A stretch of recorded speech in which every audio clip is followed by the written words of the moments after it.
Welcome to La Gazette! I'm Gabi. And I'm Lucía. And as we promised in our last week video, this week we'll be sharing with you part 2 of our highlights from the last season of Paris Fashion Week. If you missed that one, you can check it out here. There we review the fall-winter shows of Copernic, Marine Serre, Loewe, and Isabelle Marant. So this season, the Haute Couture Fashion Week dates will be maintained, but it will be only online and it starts in just a few days. Don't forget to follow us on Instagram to learn about the digital events that you can attend and have our take on the collections. But since there's nothing like a live fashion week, today we look back at 3 shows from the Pret-a-Porter collections back in February.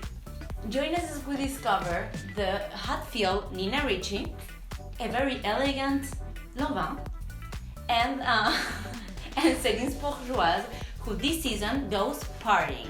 But not before we make a pit stop at a magazine signing event where we meet none other than Kaia Gerber. Let's go! Let's go!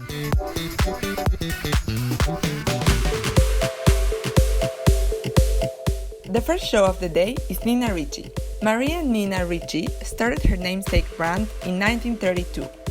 Since the beginning, she has been known for her refined, romantic, and ultra-feminine creations. The duo of designers Rosemary Butter and Lizzie Herbrook succeeded Guillaume Henry as the artistic directors of the Maison since September 2018 and have brought a much more modern approach to femininity. For their fall-winter collection, they were inspired by a mix of the work of painter Kees van Dongen and the classic designs of the brand's founder. Due to the fact that the designer's experience is mostly on menswear, it's no surprise that tailoring was present on most of the looks. But they managed to give the whole a softer feel thanks to the use of pastels and the mix of flower prints.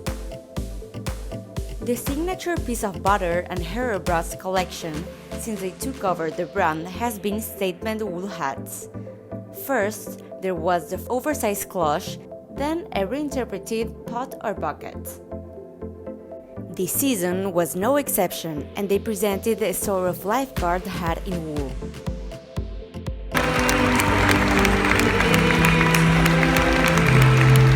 Hello guys, we are outside the Nina Ricci show. I hope you loved that as much as we did.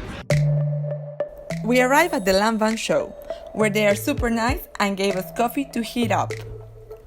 The House of Lanvin was founded by Jean Lanvin in 1889, making it the third oldest fashion house still existing today. You might remember it mainly from the Albert Elbaz era, who headed the creation from 2002 to 2015. The 31-year-old French designer Bruno Cialelli was appointed creative director in January of 2019 to bring freshness and a new vision to the legendary brand. For this collection, he went deep into the archives of Jean Lanvin and honored her legacy, while adding playful details of his own aesthetic. The result could be what a modern Hitchcock heroine would wear today: strong, romantic, and glamorous all at once.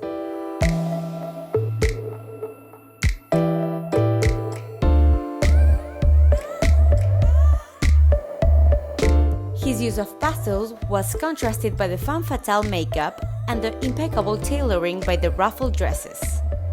Globes and doctor bags completed the slight retro feeling of the collection.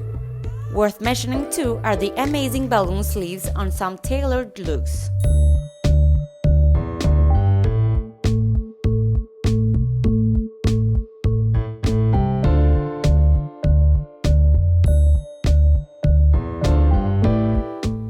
Let's not forget to clap for Gigi and for Bruno before our next stop.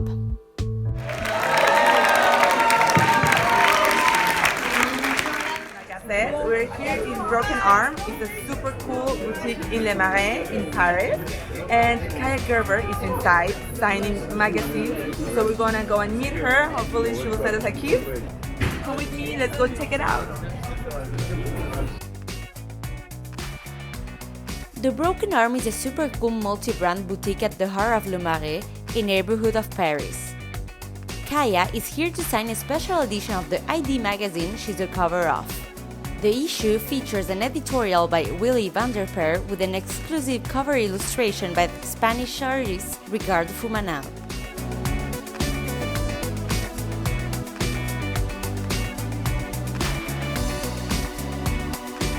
She signs her issue and says hi to you.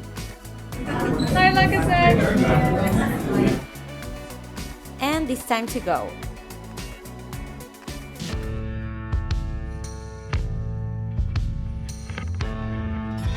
We're here in front of the Celine show. We're so excited. Let's go. It's about to begin. So let's run and find our places.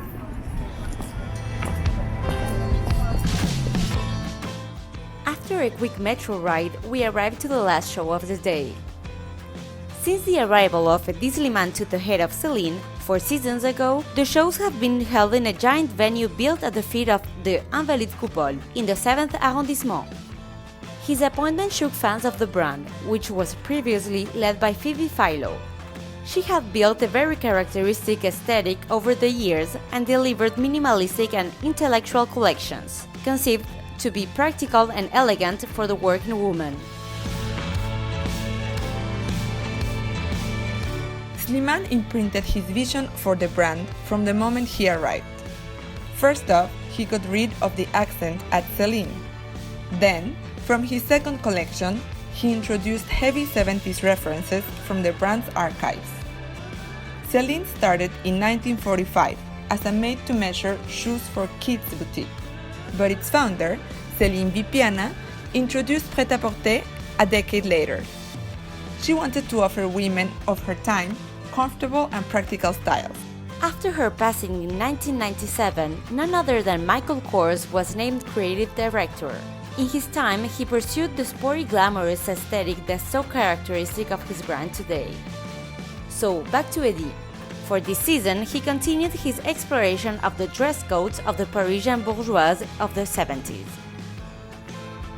This idealized vision of the woman of the time is a theme he began 3 seasons ago. The silhouettes were very clearly inspired from the Maison's archives. Not to mention the bags, which were taken almost identically from the archives and where all the versions of the logo were used in the hardware and monogram. They were, of course, an instant success. This time the woman was a bit more edgy. Always 70s, always bourgeois, but more nocturnal. It's like this season she became a rock star. This was evident through the dark palette, the furs and the Cuban heel boots, the absolute uniform of rock and roll.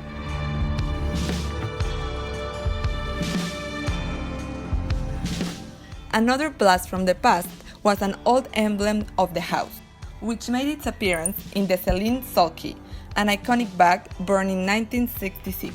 The collection is meant to be unisex, and men's and women's wear pieces are supposed to be worn interchangeably, including bags of course. And that goes for the perfume too. All the models, which included some of Slimane's favorites like Anna Francesca, Sophia Stenberg and Grace Herzel, wore the fragrance Reptile from Celine Haute Parfumerie, a recent addition to the Maison. It's worth noting the level of handcraft that goes into the actual pieces of the collection. Each sparkle is a hand-embroidered bead. All materials used are precious and the work done by the atelier is awe-inspiring.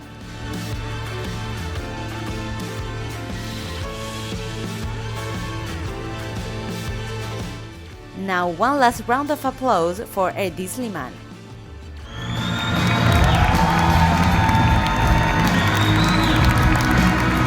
Hi guys, so that was Celine. I hope you enjoyed it. Tell us your favorite look. The music is so loud. Tell us your favorite look in the comments.